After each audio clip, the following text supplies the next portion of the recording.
कति खेदो खान्छ खाँदै राखे हुन्छ दुई चारजना दुश्मन नहुने हुन्छ काट्दा रहेछौ कुरा भएको र नभएको चुप लागेर बस्दा बस्दैन र खाएको को नै हुन्छ दुःखमा पर्दा घरबार बिग्रिन लागिसक्यो मेरो कुरौटेले गर्दा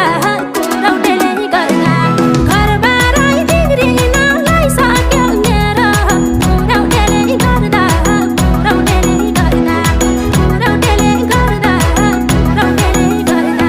भन्न नहुने हो आफ्नै घरको कुरा बोल्नै पर्ने रहेछ रोपेपछि छोरा